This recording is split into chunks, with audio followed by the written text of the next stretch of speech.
I stood in the crowded airport terminal, my suitcase gleaming like a relic from another era, as my daughter-in-law's laughter cut through the air.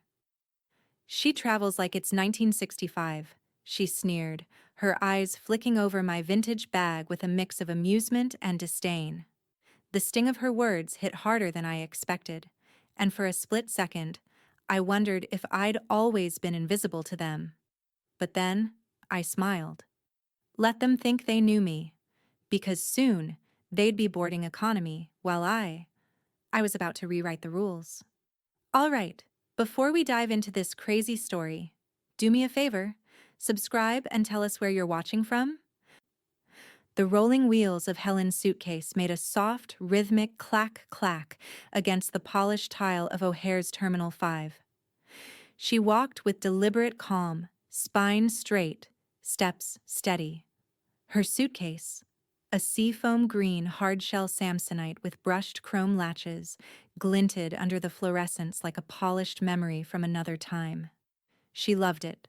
She always had. Behind her, laughter cut through the crowd like a bread knife. "Oh my God," Amber said, loud enough for the people in the gate area to hear. "She travels like it's 1965. Helen stopped just short of the seating area, her hand still on the chrome handle of her suitcase. She turned her head slightly, enough to catch Amber's smirk and Michael's weak attempt at a chuckle. "Babe," Michael mumbled, eyes flicking toward his mother. "Come on." But he didn't say anything else. He didn't defend her. He never did. The heat that rose in Helen's cheeks was immediate and familiar.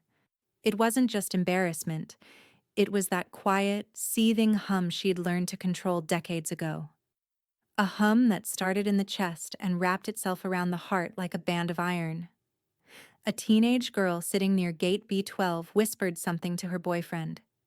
He glanced at Helen's suitcase and grinned. An older man in business class boarding turned away with a little scoff. They all thought it was funny. Helen said nothing.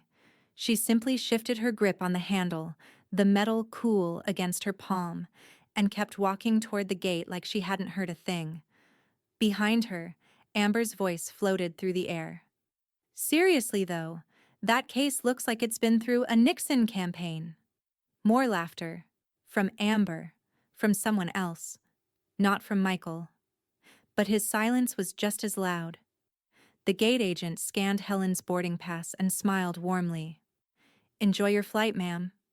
Helen gave a polite nod, avoiding eye contact, and stepped down the jetway without looking back. Her throat felt tight. Her skin prickled. Inside the cabin, she placed her suitcase gently in the overhead compartment. A flight attendant offered to help, but Helen waved her off with a slight smile. "I've got it," she said softly. "She's made it through 35 years of travel. She's not about to give up on me now." She settled into her seat near the window. Not first class. She hadn't booked that. Not yet. As passengers filed past her row, she stared out the window, pretending to admire the wing, pretending she didn't hear Amber a few rows back, saying something about how Helen had packed, like she was fleeing a war. Helen didn't cry. She never did in public. But her grip on the armrest tightened every time Amber opened her mouth. The plane hadn't even left the gate yet, and Helen already felt 50 pounds heavier. Hours later, after the flight, and after Michael and Amber had disappeared into the Honolulu sun with barely a goodbye, Helen sat in her living room back in Chicago. A cup of chamomile rested untouched on the side table. The suitcase was at her feet, already cleaned, already back in the closet. The phone rang. She glanced at the caller ID, Sarah. She hesitated, then answered. "Hey," her friend said, voice warm and gravelly with concern. "You home safe?" Helen let out a soft breath. "I'm fine." There was a pause on the line. Then, "What happened?" Helen didn't answer right away. Her fingers tapped the side of the mug. "Amber made a comment about my suitcase. Said I traveled like it was 1965. "Oh, hell no," Sarah snapped. Helen tried to laugh. "It's not that big a deal." "The hell it isn't. Michael say anything?" He laughed, Helen said, voice flat. Another pause. Then, Helen, you don't deserve that. Helen stared out her living room window, at the golden streetlight casting long shadows across the sidewalk. Across the street, a young couple passed by with a stroller, their laughter drifting through the glass. For a moment she thought of her own son, pushing a stroller through paradise while letting his wife mock the woman who raised him. "You know what I think?" Sarah said, voice rising. "Next time, you show them exactly how 1965 travels." Helen didn't reply, but a slow, quiet smile touched her lips. And upstairs, in the back of her closet, the financial binder hadn't been opened in years. The attic air smelled like cedar and old linen, thick with the quiet hum of forgotten things. Helen stood in the corner near a dusty dresser, the pull-down bulb casting a soft orange light. Her fingers curled around the worn leather strap of the green accordion binder. It was heavier than she remembered. She didn't bring it down right away. Instead, she held it to her chest for a second, like muscle memory from the years she'd once kept her world inside this thing. Then she turned and walked down the narrow staircase, each step a beat of something waking up. Back in her living room, the binder landed with a quiet thud on the coffee table. The leather cracked faintly as she opened it. Inside, everything was exactly where she'd left it, labeled tabs in her own blocky handwriting: travel fund, savings, contingency, legal, final wishes. It was the way she had always organized her life: orderly, methodical, quietly prepared. She flipped to the travel fund. Her breath caught. She blinked, leaned closer, and did the math twice. The account had ballooned. Interest, dividends, automatic deposits she'd long forgotten. It had sat growing silently, untouched for over 15 years. She had started it back when Michael left for college, just in case, for somewhere warm, for someday. Almost 6 figures. The weight of that number hit her like cold water.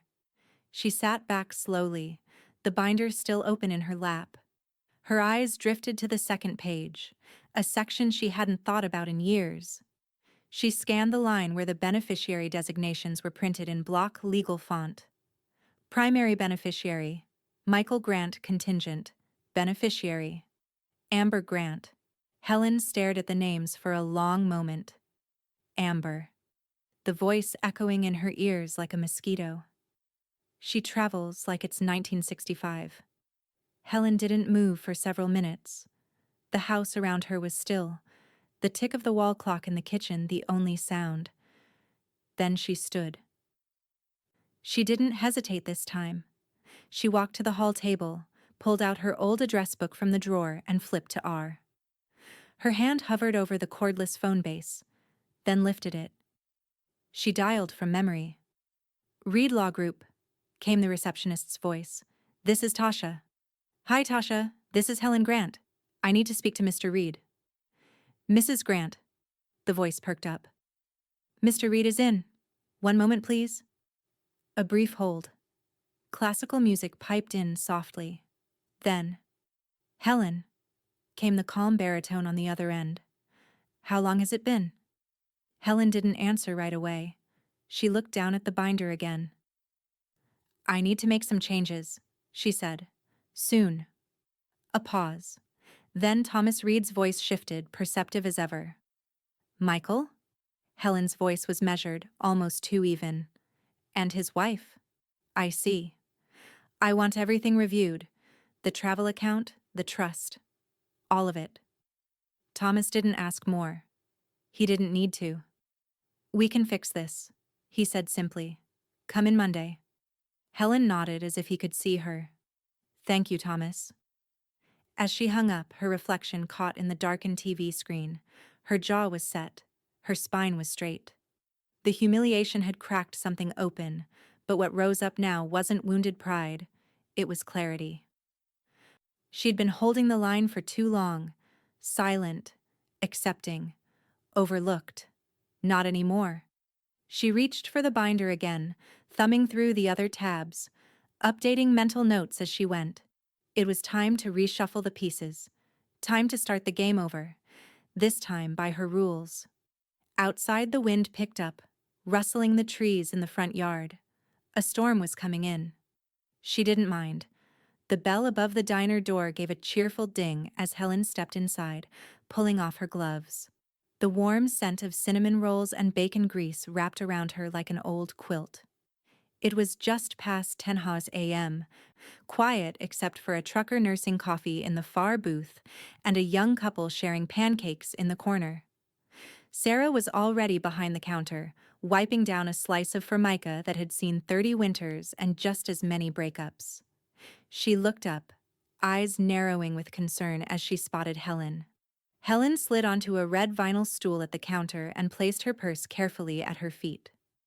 "I brought the binder," she said without preamble. Sarah tossed the rag into the sink and poured 2 coffees. "And I brought the rage," she said. "Black. Extra bitter." Helen allowed a smile, but it faded quickly. She reached into her bag and pulled out a stack of tabbed folders, each one labeled in neat marker.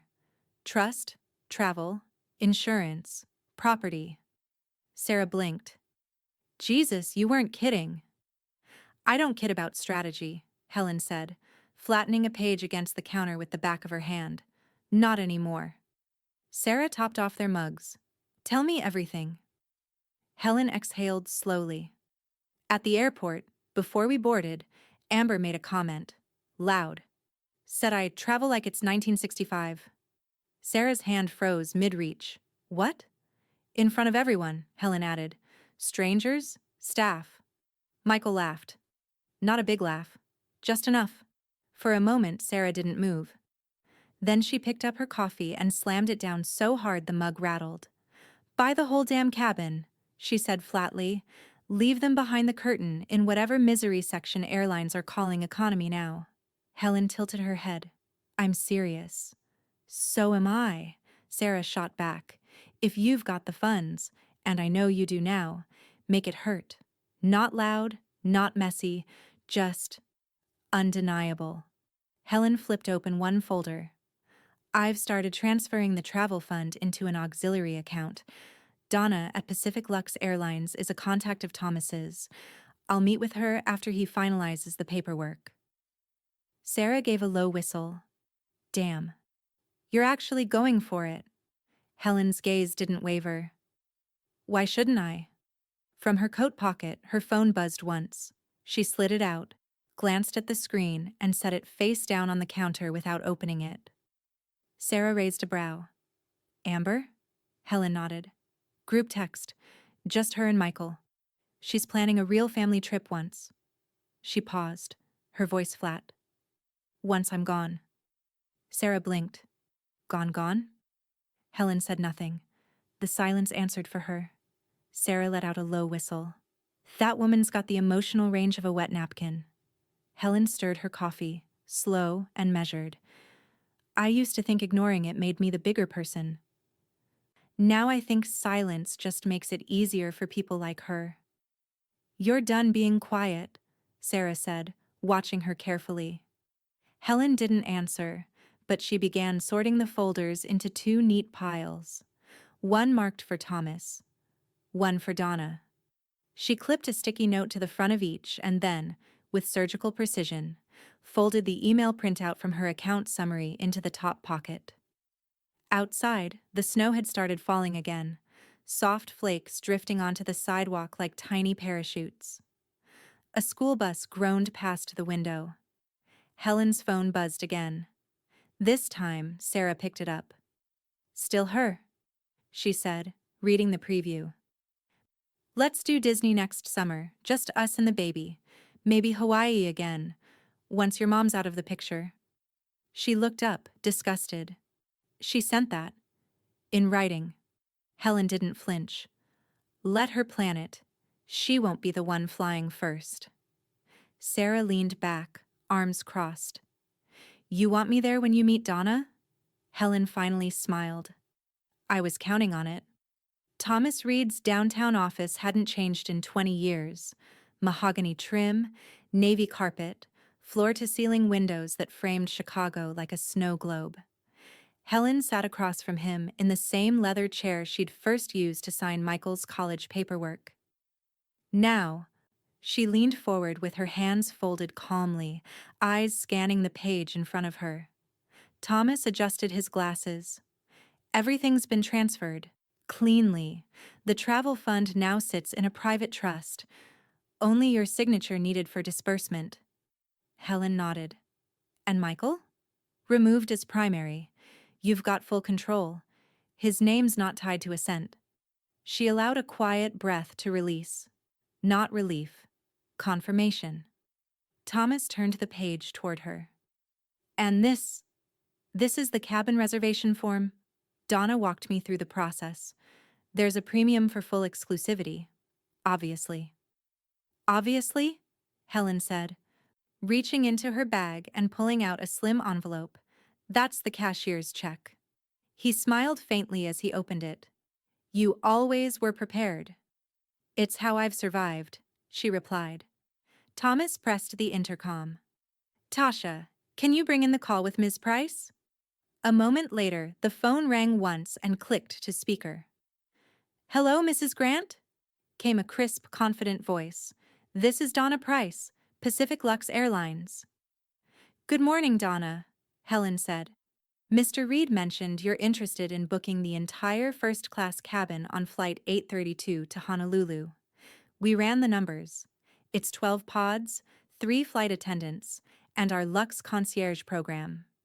Your name would be listed as the sole primary guest. No other passengers. The cabin would be sealed from economy.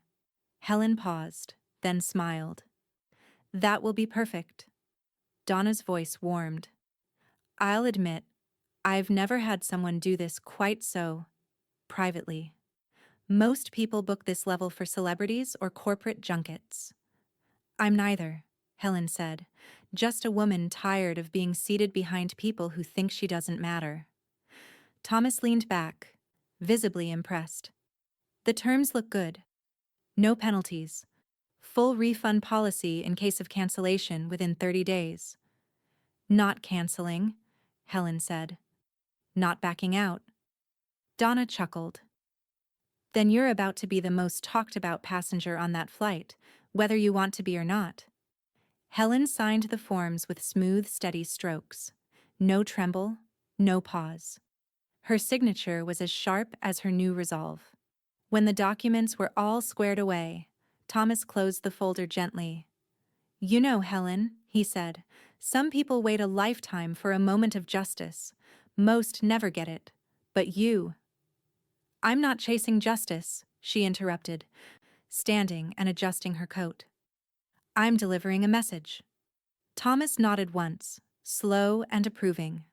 That afternoon, Sarah was already slicing a cherry pie when Helen walked back into the diner.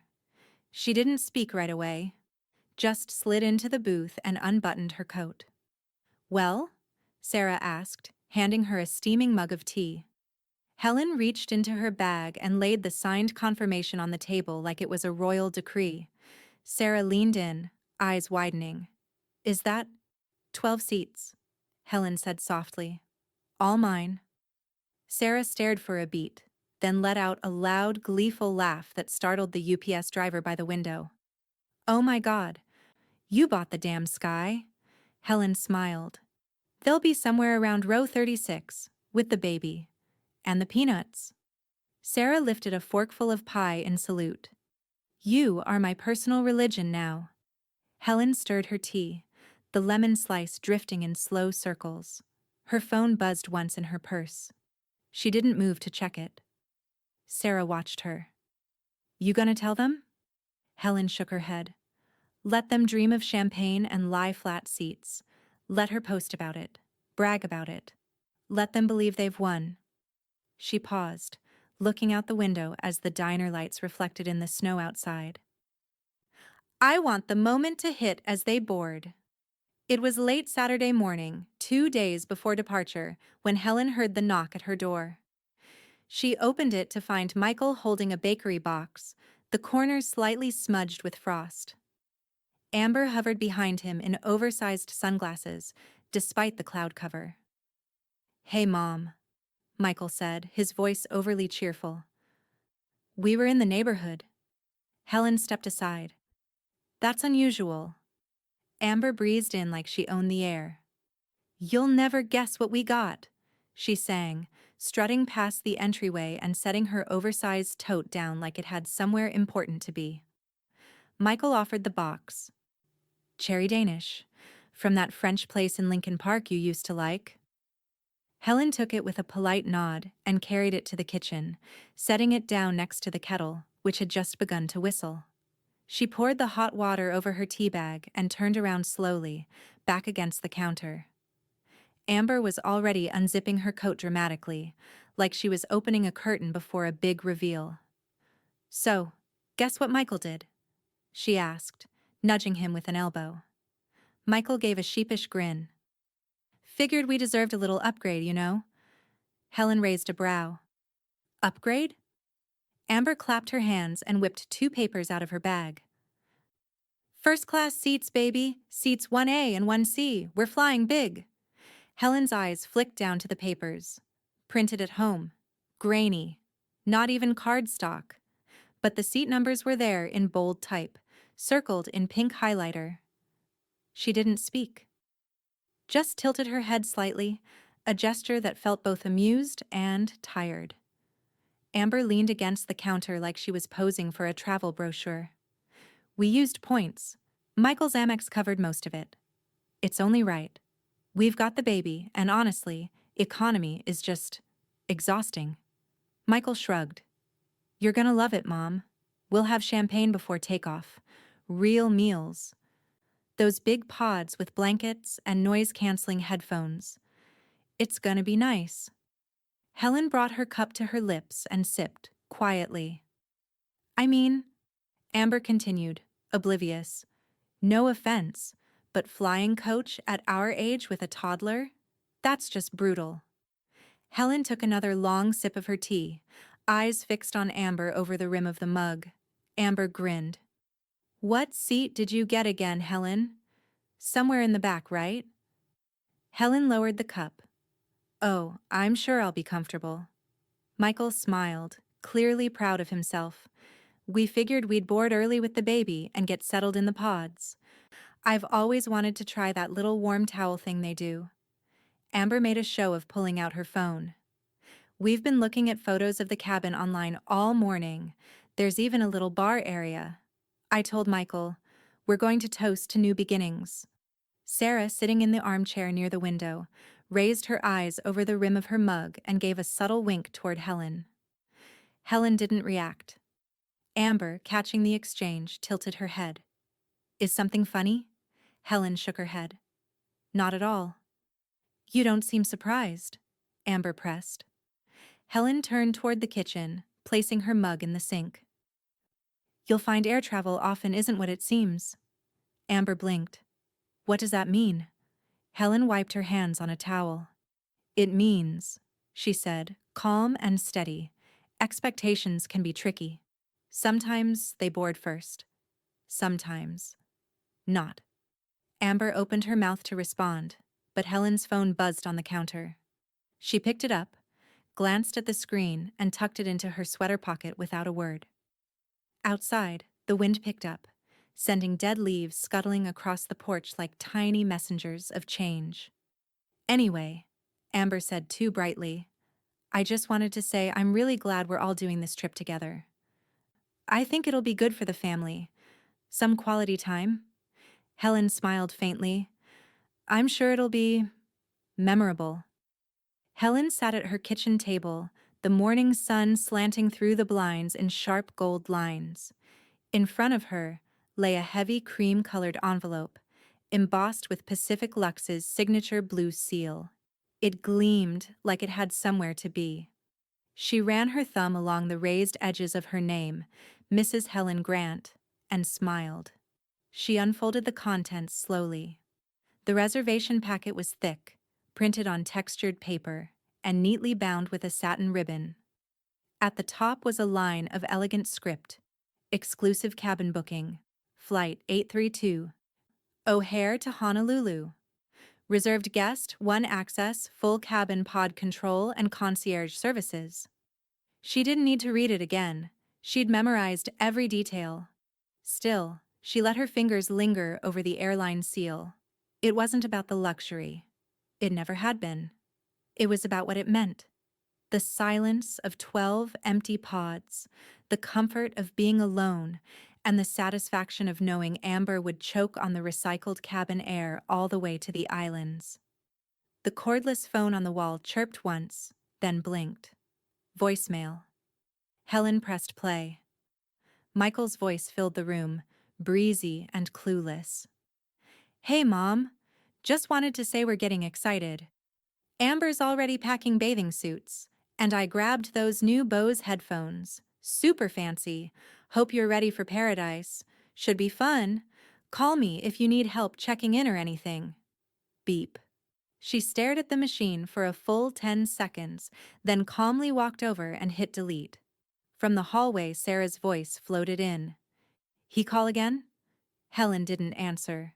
She just returned to the table, folded the airline confirmation back into its envelope, and pressed it flat. Sarah stepped into the kitchen, wiping her hands on a dish towel.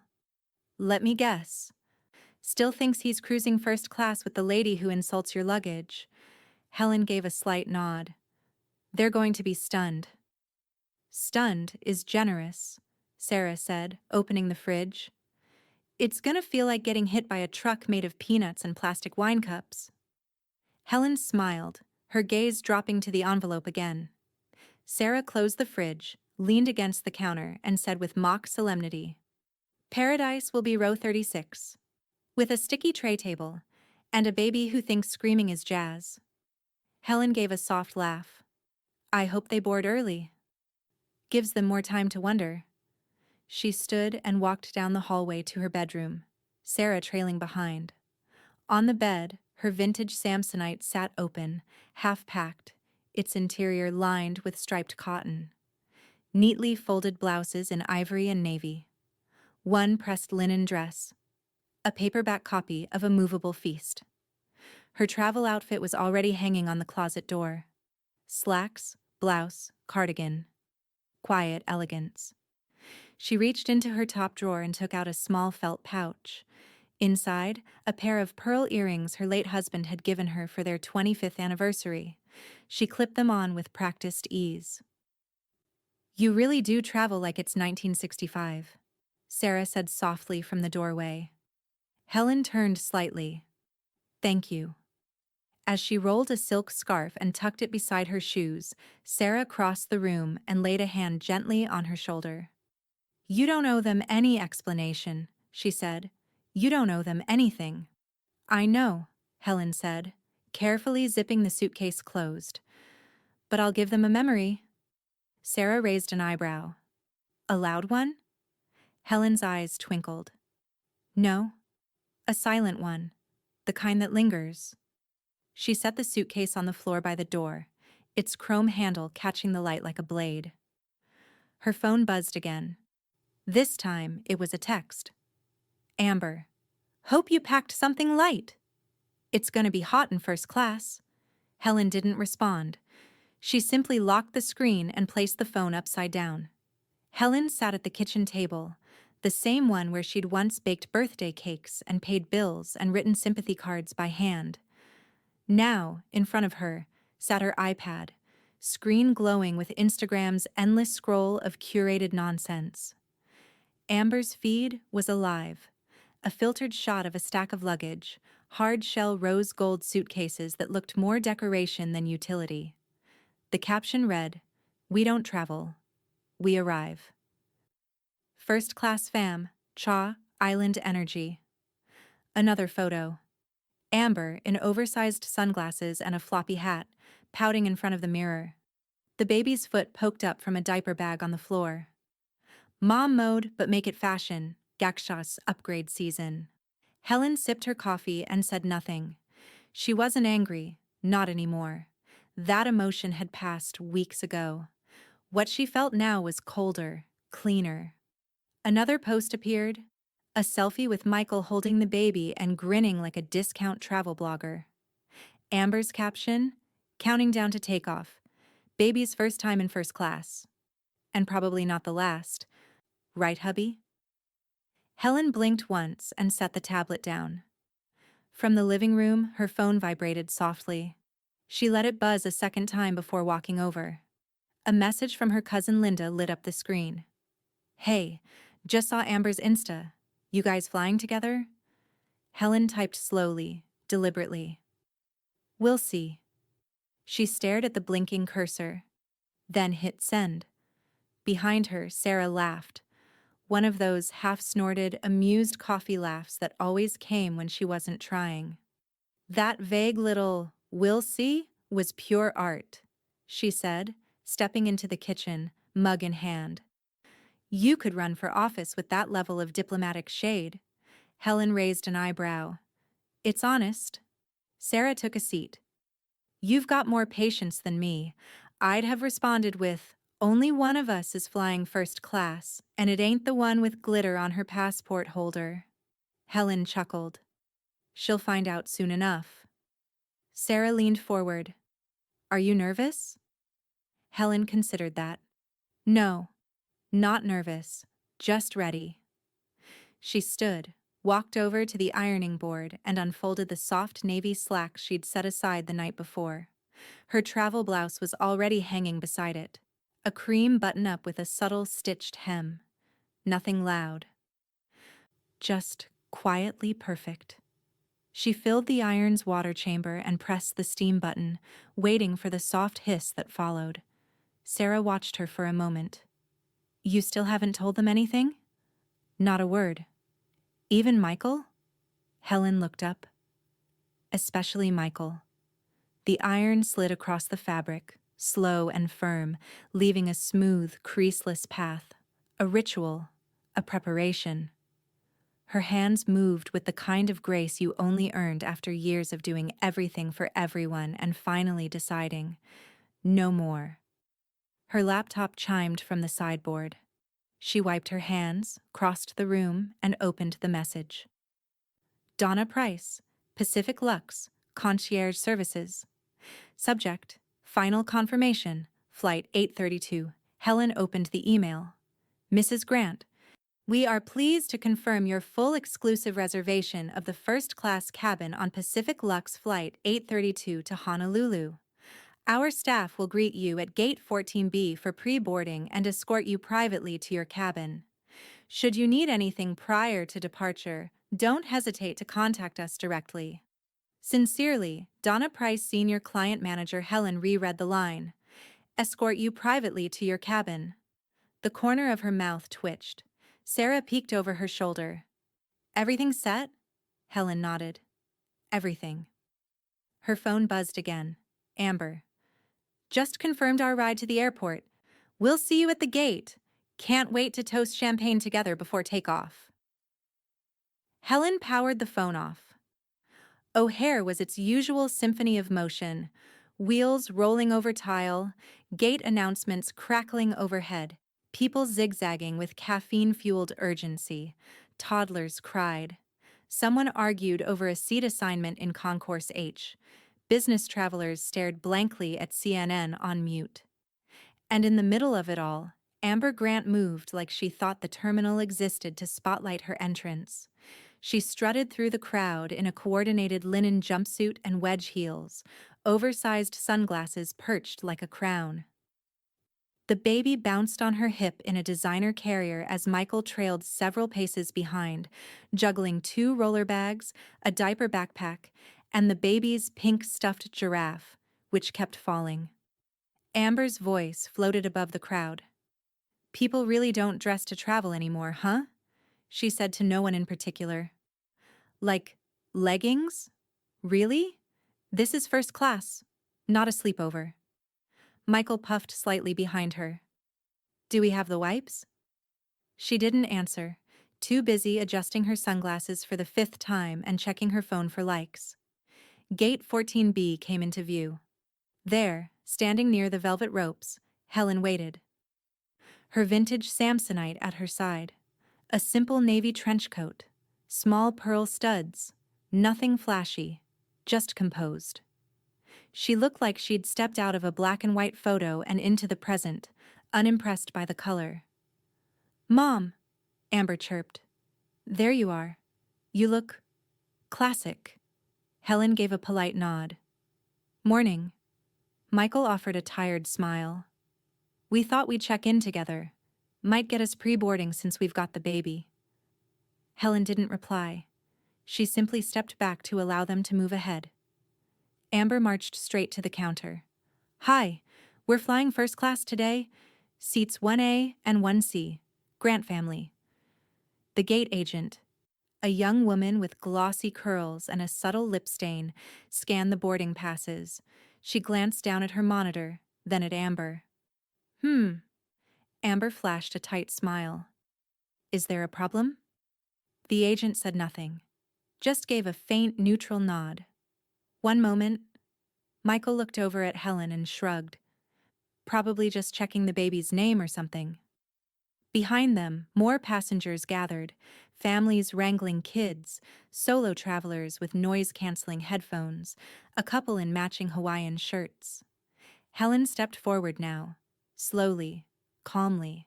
The agent looked up and broke into a genuine smile.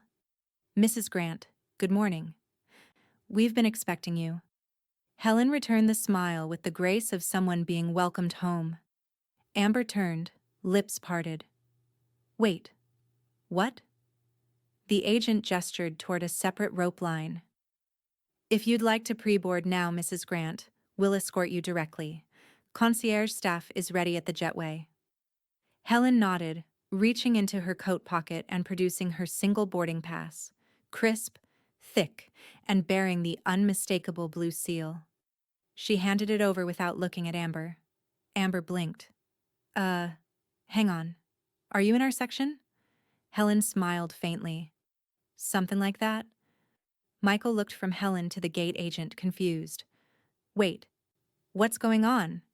The agent handed Helen back her pass. "You're all set, ma'am." Helen turned to her son, her voice cool. "I'll see you on board." Amber tried to laugh. "Of course.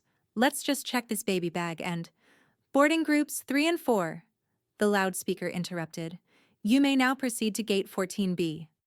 Passengers surged forward. Amber's phone buzzed. The baby began to fuss. And Helen, suitcase gliding behind her, stepped through the velvet rope and disappeared down the jetway.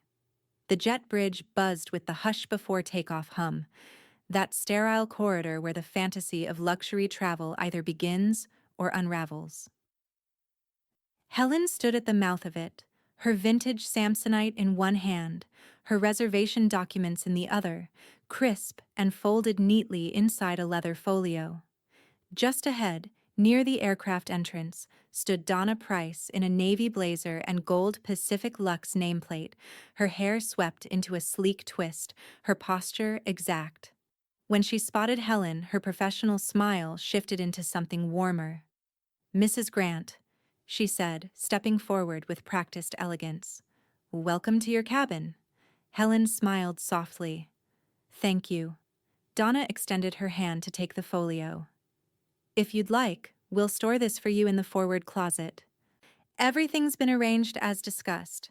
The cabin is sealed, catering has been confirmed, and we've reserved 2 stewards exclusively for your section." Helen nodded, eyes calm. "That'll do nicely." Behind them, footsteps clattered as Amber charged up the jet bridge, dragging the baby stroller like it had betrayed her. Michael trailed behind, red-faced and confused, juggling the bags as the baby let out a half-whimper, half-wail. Wait, excuse me," Amber barked, heels clacking to a stop. "We're also first class. We have seats, 1A and 1C. I need to speak to someone now." Donna turned smoothly, all grace and corporate chill. "Mrs. Grant has reserved the entire first-class cabin, exclusively." Amber blinked, then laughed, but it was sharp, unsteady. No, that can't be. We used points. Michael, show her the email." Michael fumbled with his phone, scrolling frantically. I I have it right here. I printed it. Donna raised one hand. Sir, I'm aware of your attempted booking.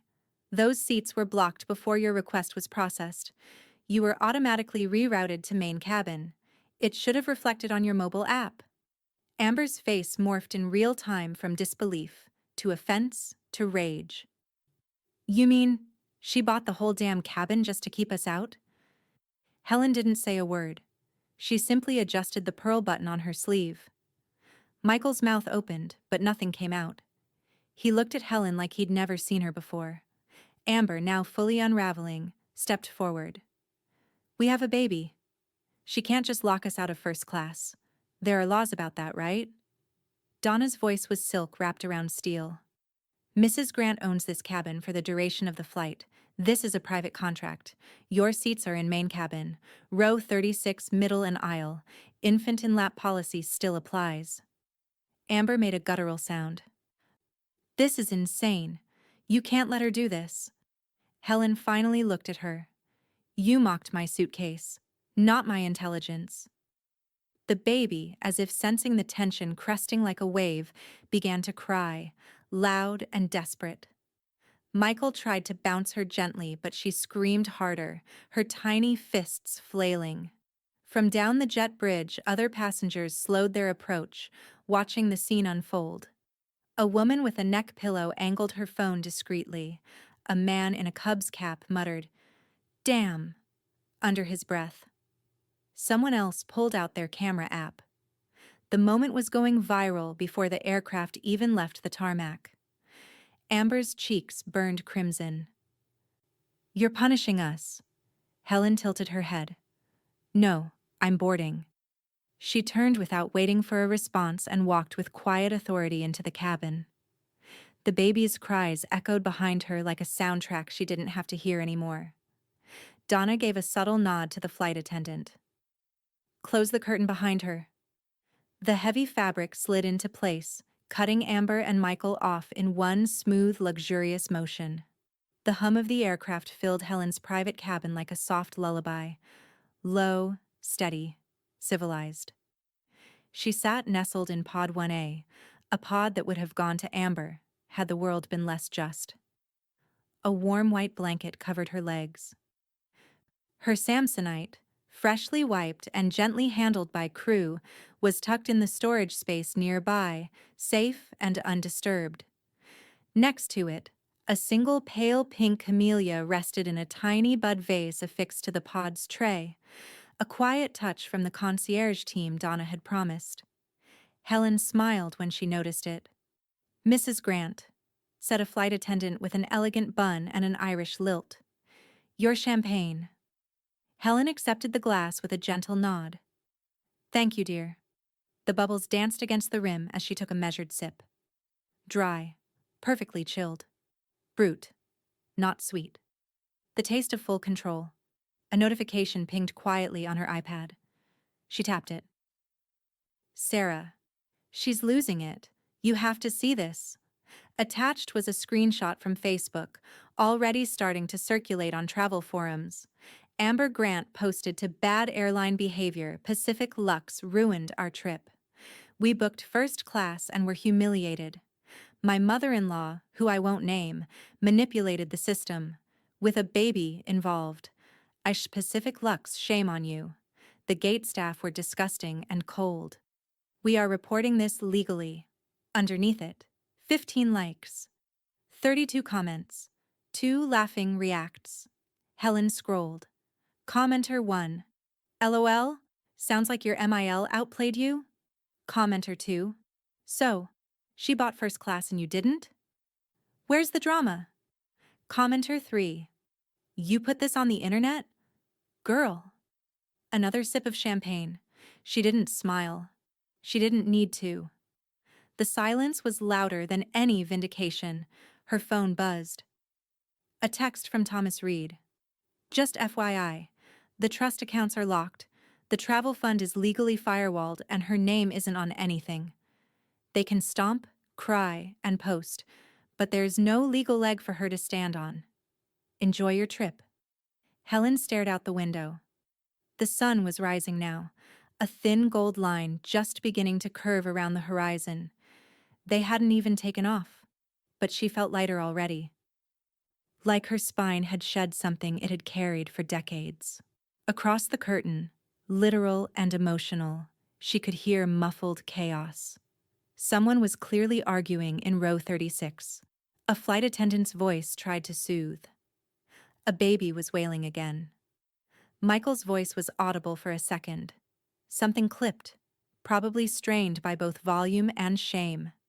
A younger woman from row 17 slid quietly down the aisle to the galley and whispered to a steward, eyes wide with curiosity. Moments later, her phone screen glowed, aimed ever so discreetly toward the front cabin. Helen caught the movement in her peripheral vision but didn't turn. Let them wonder. The real show was already over. Helen reclined her seat slowly, savoring the whir of the motor as it lay flat. The blanket shifted slightly over her legs. The champagne glass didn't spill a drop. Another ping. Sarah again. Sarah. Michael's not saying a word online. Looks like the golden boy just found out the will might not be golden anymore. Helen slid her iPad into the side pocket and closed her eyes. Outside, the jet engines began to roar. The steward returned. Would you like to dine right after takeoff or later in the flight? Helen didn't open her eyes. Later, please. Very good, ma'am. She heard the curtain flutter behind him as he exited, felt the silence return. Over the Rockies, the cabin lights dimmed, and a hushed amber glow bathed Helen's pod in soft gold. Her seat, now fully reclined, felt less like a chair and more like a private sanctuary. She'd pulled the privacy screen halfway, enough to signal solitude without shutting the world out completely. A steward approached with quiet precision, balancing a silver tray of pan-seared halibut, roasted fennel, and a delicate citrus glaze. Your dinner, Mrs. Grant, he said, placing the tray before her with reverence. Helen nodded, tucking her linen napkin into her lap. No plastic, no foil, no mystery meat. Just fine bone china, real silverware, and silence broken only by the muted hum of altitude. She took a bite, slowly. It melted on her tongue. Peace had a flavor. 2 pods down, a woman in her 20s glanced up from her hardcover novel, clearly trying to pretend she wasn't watching Helen. There was a flicker of something in her eyes. Not envy, not quite awe. Something closer to admiration, the way you look at a monarch whose throne you know you'll never sit in. Helen returned to her meal. At the same moment, behind the curtain and 25 rows back, Amber stood hunched near the rear lavatory. One hip jutted to the side, bouncing a red-faced, howling baby in her arms. Her silk blouse was smeared with what might have been applesauce or tears, and her dry, shampooed hair now stuck to her forehead in limp strands. Michael was seated alone in the middle seat, headphones off, arms crossed, eyes fixed on the curtain ahead like he could will it to part. A young man across the aisle nudged his girlfriend. That's them. From the Facebook post. The one with the mother-in-law who booked the whole cabin. No way, the girlfriend whispered, already opening her camera app. Amber turned just in time to catch a flash. Stop it, she snapped, shielding the baby, but the guy was already texting. Further forward, passengers murmured. The flight attendants had noticed too, whispering just beyond the galley wall.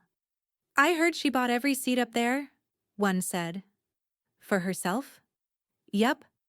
Like a movie villain, but classy. Michael slumped lower in his seat.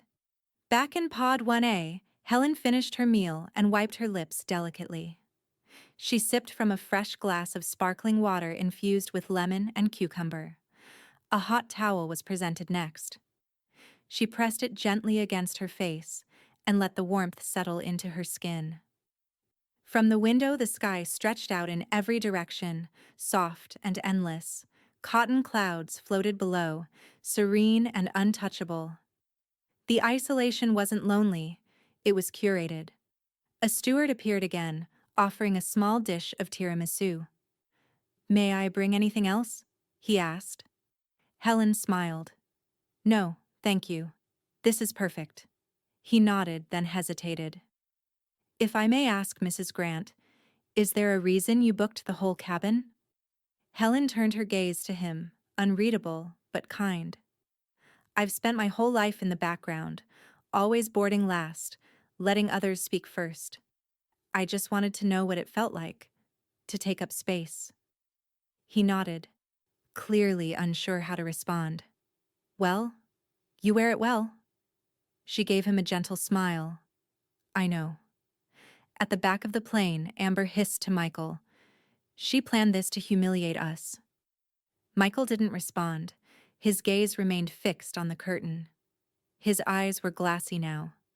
Somewhere in that silence, reality was breaking through. The baby screamed again. Helen reclined once more. Her hands rested lightly atop the blanket, her eyes fluttering closed. Across her armrest, a notification lit up from Sarah. Local radio just picked up the story. They're calling you the Mile High Matriarch. Helen didn't open her eyes. She didn't need to. The air in Thomas Reed's downtown office always smelled faintly of leather, legal paper, and cedar oil. It was late afternoon when Helen stepped through the frosted glass door, her vintage coat buttoned neatly, gloves folded in her hand. The Chicago skyline shimmered outside, bright, cold, and full of motion, but she moved like a woman in no hurry at all. Thomas rose from behind his desk. You look well rested. I am, Helen said, her voice as calm as snowfall. They didn't speak of the flight. They didn't have to. The internet had taken care of that part. And besides, Helen wasn't here to relive the drama. She was here to complete it. She placed a sealed manila envelope on his desk. I've already written the statement. Just need the paperwork updated. Thomas slid on his glasses and opened it. His eyes scanned the short, clear language. Her handwriting was elegant and unwavering. He looked up. You're sure about this? More than ever. He nodded, tapping a few keys on his laptop. Once this is signed and witnessed, it becomes legally binding. Michael and Amber will have no claim. Good, Helen said. He clicked a few times, then printed the revised will. It slid smoothly from the printer tray, 5 clean pages of finality. I took the liberty of adding the language for the Literacy Foundation, he said. It's a beautiful gesture. Helen gave the faintest smile. They were always going to get something. Now they get everything. A knock on the office door broke the quiet. Sarah entered, slightly windblown from the February gusts outside, her coat half-buttoned, and her smile wide. Did I miss anything?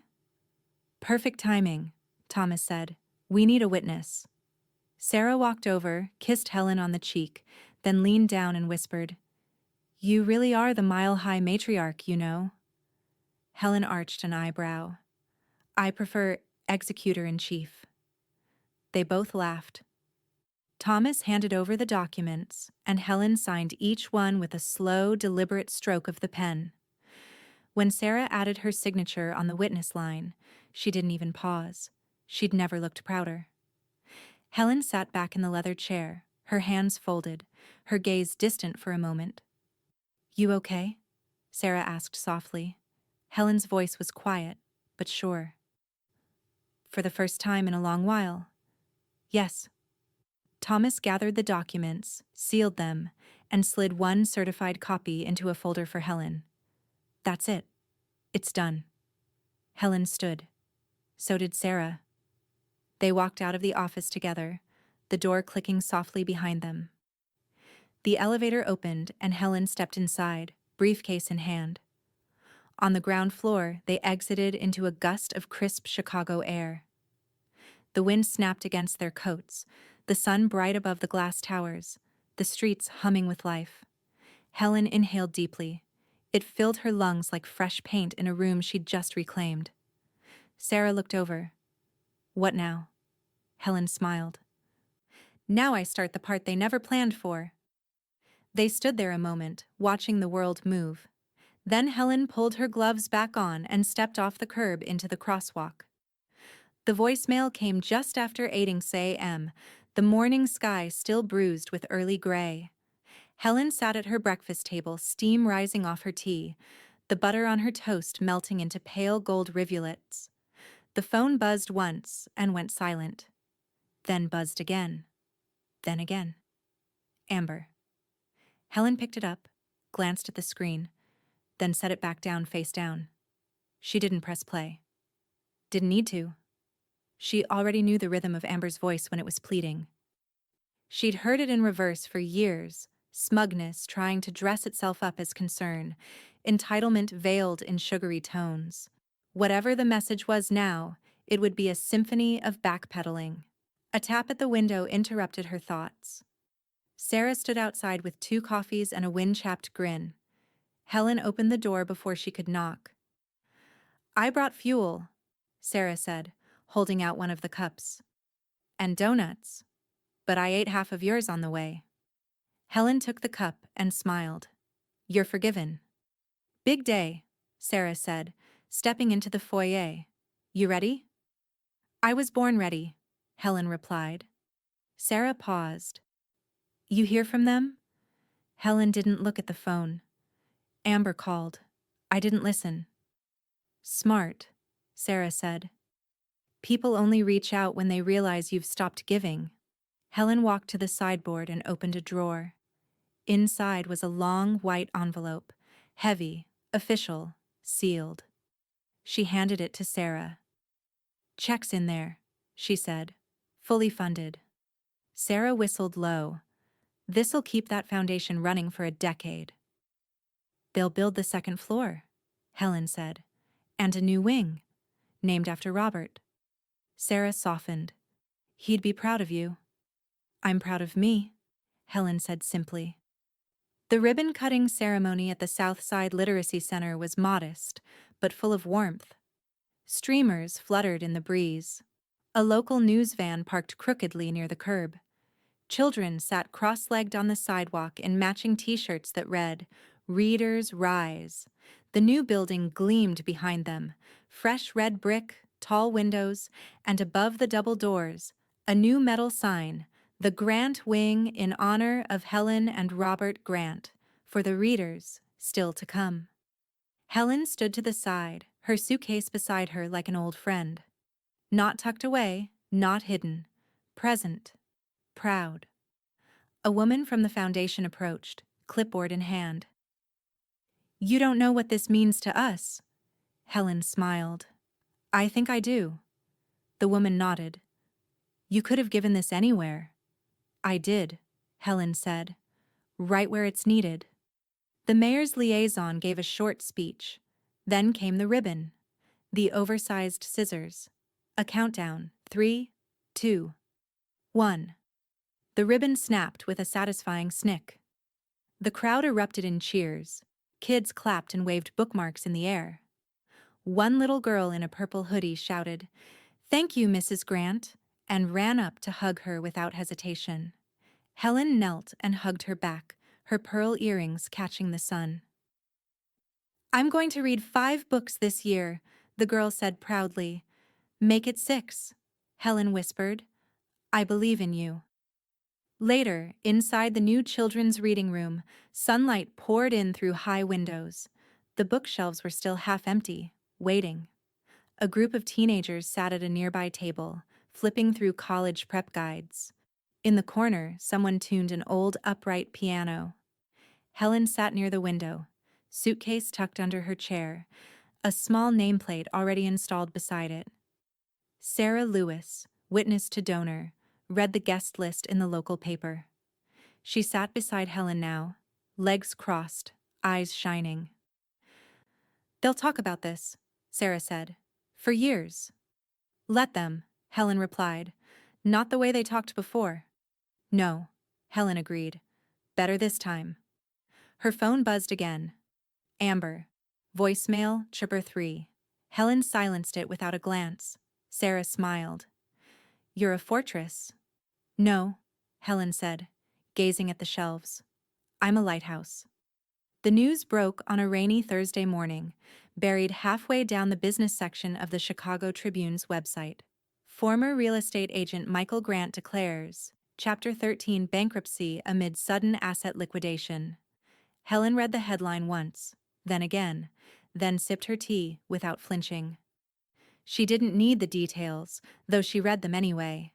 The short article mentioned an over-leveraged second mortgage, a failed short-term rental venture in Maui, and an undisclosed family dispute involving a revoked trust. No quotes, no comments, just a photo of Michael standing in front of a two-flat in Logan Square, looking like he'd been caught mid-blink. Helen clicked the screen off, rose from the table, and returned to her suitcase. It was still half unpacked from her trip, resting on the bench at the foot of her bed. The familiar latches gave way with a soft pop, and the striped cotton lining greeted her like an old friend. She lifted out a pressed linen dress and placed it gently in her closet. One by one, she returned everything to its place. Shoes, scarf, the slim travel-sized book of poetry she never finished on the flight back. Nothing had been rushed, nothing forgotten. From the kitchen, the door creaked open. "Smells like rain," Sarah called out. "Also, I brought pie, because we're in a post-bankruptcy era now, and I think that deserves whipped cream." Helen smiled and called back, "If you ate half of it on the way here again, I'm only pouring 1 cup of coffee." Sarah appeared in the doorway holding a pie box like a prize. "I showed restraint this time." They sat at the kitchen table, the pie between them. Helen sliced it neatly. 2 plates, 2 forks, no fuss. Sarah tapped her phone and turned it toward Helen. "Bankruptcy's trending on Twitter. Local version of Schadenfreude. The comments are brutal." Helen didn't reach for the phone. "Let them talk." Sarah studied her. "You feel anything?" Helen chewed a slow bite of crust. "No, but I remember what it felt like to be silent in a room where I was shrinking." "And now?" Sarah asked. Helen looked around the kitchen. Her kitchen. Every drawer closed, every dish in place, the floor beneath her feet solid. "I don't shrink anymore," she said. "Not for anyone." Sarah raised her fork like a toast. "Here's to the quiet ones, until they stop being quiet." Later that evening, Helen sat by the window as dusk rolled in. A soft, cool breeze rustled the lace curtains. She was writing thank you cards, real ones, with a pen and good stationery. One was to Donna Price at Pacific Lux, one to Thomas, thanking him for being unshakable, even when I wasn't, and one, longer than the others, to the Literacy Foundation. "Please extend my appreciation to the volunteers, the teachers, and especially the children. I've been given more in silence than I was ever granted in applause. If this gift makes one child feel heard, then it's worth everything I ever held back." Helen Grant. She folded the note, sealed it, and reached for her address book. The doorbell rang. Sarah again, holding a large manila envelope this time. "It's from the foundation," she said. "Came by courier." Helen opened it at the table. Inside was a photo. 8 children standing in front of the Grant Wing's new sign, holding up handmade bookmarks. Each one bore a single word: hope, strength, story, wonder, books, power, future, light. Helen pressed her hand to her chest, just for a moment. Below the photo was a small note. "You didn't just give us a building. You gave us a beginning." Somewhere on the other side of the city, Michael sat alone on a second-hand couch in a sublet apartment. The baby was gone. Amber was gone. Moved out, according to social media. No dramatic post, no farewell caption, just absence. He scrolled through old texts from Helen, the ones he used to skim. Ones with birthday wishes, book recommendations, soft reminders to slow down. He let the phone fall into his lap. The screen stayed dark. Back in her home, Helen hummed quietly as she returned her suitcase to the closet. The hum wasn't quite a melody, just contentment given shape. Her phone buzzed once, an unknown number. She glanced at it, then turned it over without answering. O'Hare was quieter in winter. Even the chaos seemed to wear a coat. Helen moved through the terminal with her vintage Samsonite clicking gently behind her, the wheels steady, rhythmic. The case still gleamed. A soft polish every Sunday kept it that way, and it rolled like it had something important to do. She didn't rush. Never did. Her slacks were pressed, blouse buttoned to the collar, scarf tied with surgical neatness. At gate 14B, the same one, a Pacific Lux attendant glanced up from the counter and did a small double take. Then she smiled. "Mrs. Grant?" Helen nodded. The woman stepped around the counter, hands folded respectfully. "We remember you. I think you were the reason corporate added the phrase, 'entire cabin reserved,' to our booking system." Helen's lips curved faintly. "Glad to leave a mark." Another attendant nearby chuckled. "We still talk about that flight. That curtain drop? Iconic." Helen tilted her head politely. It was a very smooth curtain. She didn't stay long. She wasn't flying today, just passing through. Dropping off a thank you basket, hand-delivered. No press, no fuss, just pistachio biscotti, loose-leaf tea, and a note that read, "For the ones who made room." She walked back through the terminal the way she'd come, past the Hudson News, past the coffee bar, past the blinking board of departures. She didn't check it. She didn't need to go anywhere to know she'd already arrived. An hour later, the bell above the diner door jingled, and Sarah looked up from her usual booth. Helen stepped inside, cheeks slightly pink from the wind. "You do realize," Sarah said, "you're the only person I know who visits an airport just to say thank you." Helen shrugged off her coat. It seemed right. They sat. Sarah pushed over a fresh slice of pie. "I saved you the good half," she said. "Well, most of it." Helen sipped her tea. "I've been meaning to tell you. I got a letter last week." "Amber?" Helen shook her head. "The foundation." She reached into her bag and unfolded the glossy newsletter. The Grant Fund, Literacy's new chapter, photos of children reading beside towering bookshelves, a quote at the bottom. She changed the course of lives not with noise, but with pages. Sarah scanned it, then blinked hard, hiding a smile behind her mug. "You're going to outlive us all." "Only in the footnotes," Helen said. The bell on the door jingled again. A mail carrier stepped in, handed Sarah a small stack, and left. At the top was a red envelope addressed in Thomas's impeccable handwriting. Helen opened it. Inside, "Dear Helen, warmest wishes this season. The city may not know what you did, but I do.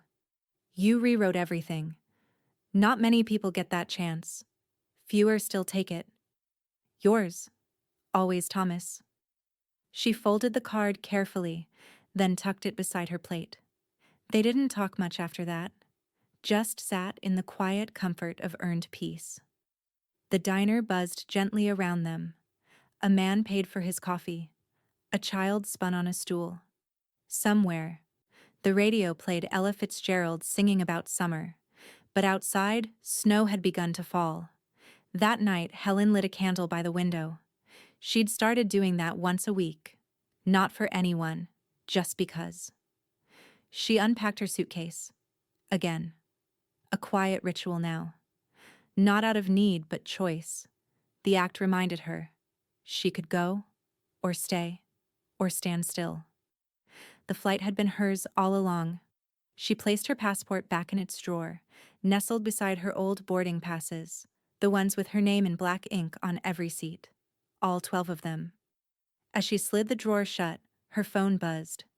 Not Amber, not Michael. It was from the foundation. "We're dedicating a writing program in your name, for women over 60, starting over. It's called The Flight She Kept." Helen stood still for a moment, hand resting lightly on the table. Then she walked to the mirror, smoothed a stray hair, and smiled. Not everything had to be loud to echo. She said I traveled like 1965, but I flew first class alone, while they cried in row 36,